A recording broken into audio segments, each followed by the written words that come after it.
Well, we are out. It's winter, and if you know anything about Washington in the winter, you get a lot of this. But this is a fantastic time to look at property. Why? Because you get to see how water drains, and water is your enemy of real estate. And here's a perfect example. Downspout, not connected to anything, running right at the foundation. I just did a video on this about the little things. All you need is a little like extension to take the water away. So this is why we love looking at properties when it's drenched and pouring and water's flowing, and you can see where standing water is. You can look for leaks.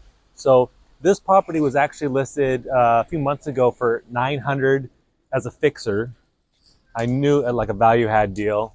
I knew that it was overpriced. It ended up selling for $850, which I thought was a pretty good deal. And I actually wanted one of my clients to take a move on it, or if I was in the right position at the right time, I probably would have tried to take a shot at it and flip this thing, or kind of burr the property itself. But they want 1.2 for now just because they put a little paint on it. Let's go take a look. I think they're probably in La La Land thinking about that. Come on, take a look.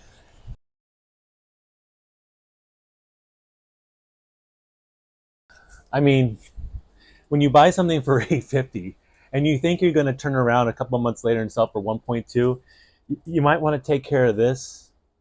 You might want to clean up this. You might want to just spend a little bit more. And look at this water heater. Okay, let's go upstairs. Okay, we're in unit 3. Apparently all the units have been updated like this, and this is what I would have done. This is the plan, right? They probably spent $20,000 or so to update this. I'm doing a unit in my Idaho rental, one of my Idaho rentals, exactly like this, and it came out to about $19,000, but that's Idaho. It's a little different. Could be a little bit more here. Looks like you might have a rental grade stuff is fine, but at least it's all new cabinets. Everything's white. It has kind of a heather gray vinyl plank. You got a nice little linen closet here. 2 bedrooms, really nice bath. Take a look. Newer windows. That's a big expense. But again, if you put maybe $100,000 in this property, you paid $850 for it, so you're at $950. I think they're trying to do a cheap flip on it myself. The exterior still looks like crap, like lipstick on a pig, they say, right?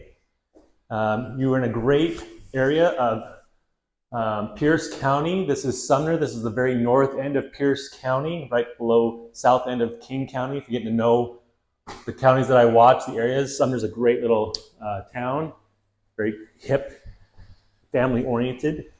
And then as you come out, it has a nice big deck for this unit. It's mirror on both sides. The laundry room's downstairs. If you look at the decking here, I see signs of rot still. They didn't update any of the lighting fixtures or the doorbell. So things like that. Again, these little things that I try and point out that we're looking for. You're across a bigger complex, which doesn't seem to be very noisy at the moment. There's lots of parking. It's a very multi-family zoned area, so you are going to have a lot more competition. So when you have a lot of competition, you want to do what you can, right, to outdo your other units that are at the same price, right? So fixing them up is going to help, but you also want to fix up everything to get through max rent, because people want to have a little pride when they come home to where they're living, right? That kind of stuff. So anyway, I'll run the numbers. Stay tuned. Okay, welcome back, multifamily investors. We're looking at the numbers on this fourplex in Sumner, and I'm trying not to laugh, but it's interesting to see what people attempt to do or flip on even a multifamily.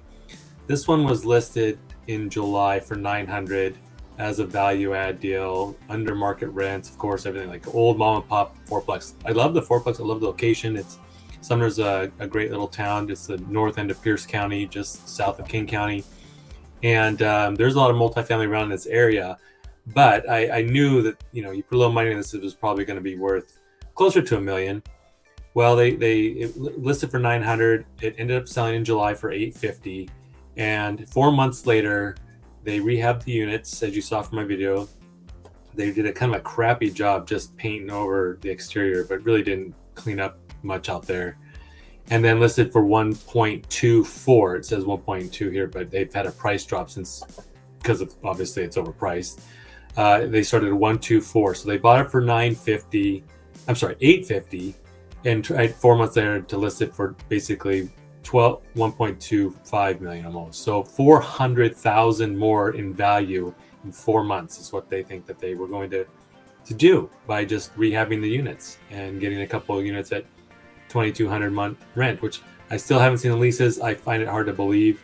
They say they've filled 2 at 2,200, but there is competition in the area. I see at 1,850. That's a better property, better condition. So I mean, this does have a garage, which is nice, and I think tenants do probably value that versus paying for a storage unit, at $200 a month or whatever. But let's run the numbers. 1.1 they're in an asking price with 25% down. It's what we try to always do, right? And 7%. We're kind of hanging around there right now. Rates have dropped, and word is they're going to drop a few times in 2024. But if you bought it today as is, you're paying a crap load in utilities, water, sewer, trash. We always want the most opportunity we can to get this built back to the tenants, so they start to conserve their water and think about water usage, right? And also, I believe that they should pay their share when it comes to water, sewer, and trash use.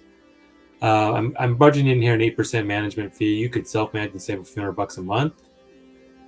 In fact, we'll just do 0 here so you can show if you want to self-manage to try and the best light possible. Potentially, if you bought this day one, until you fill those units, you're probably losing, $3,500. But I believe you could probably rent those pretty quickly, even at $1,850. And if you want a fire sale, get them filled, and then you could at least be in the black. Right now, you're at least positive. Again, this is self-managing. Now, what I was looking at here is I definitely think it's overpriced. If I were guiding a client or for myself, I would actually probably come in around $1,044,000 and see what I could do for that and make any progress and show them the numbers, show them that still my cash on cash is under 5%. I get better than this in a money market right now with my savings. But then you could, ideally fill these for maybe $1,995. You want to be more optimistic and go for $1,995. Build back. Why I show reduction here on water, sewer, trash. These two are probably locked in. That utilities are included. The 2,200s are probably locked in for a year if they just signed these last month when they finished rehabbing the units. But if you could offer somebody a little bit lower, but charge them $100 or so each for water, sewer, trash.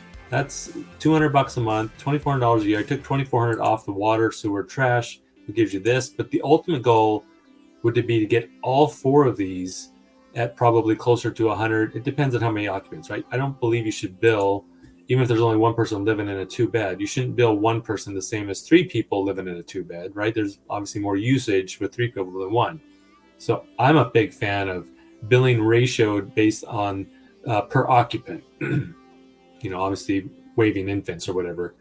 But anyway, getting this number down is going to really help a lot by billing that back. Even if you got a little bit less than, the 2,200, eventually you're going to creep this back up.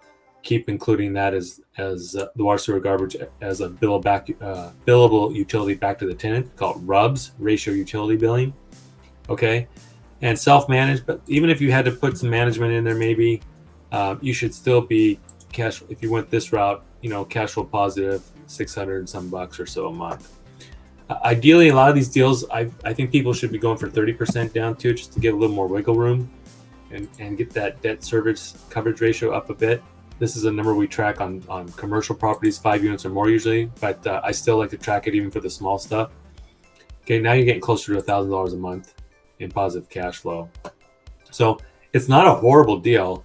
I wish that they would have taken better care to touch up, rehab, fix the exterior as much as they did the interior. The finish inside doesn't look too bad at all, but I would have liked to seen this cleaned up a bit. And you've got water issues. If you watch my video, they didn't fix the drainage from the downspouts. I don't know the condition of the garages,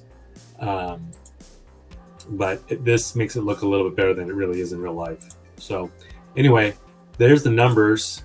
Long term, I think Sumner is going to be a fantastic location. It's halfway-ish between Tacoma and Seattle and Bellevue, and got light rail access, downtown Main Street's pretty cool. Better public schools than most areas in King County. So things to consider. Rents have still been going up in that area for sure as well. And I definitely think you could make an offer well under what they're still trying to get here. It's kind of laughable that you would try 400,000 over asking on a fourplex like that after 4 months. I mean, after 4 months of being on the market, and just say they put $100,000 into the, $25,000 a unit, maybe 150 even. Okay, so now you're into $1 million, and then to try to turn that for $200,000 more within 4 months just doesn't work. So anyway, I always appreciate you watching. Feel free to comment, have any questions. I'm happy to explain these in more detail. And thanks for watching.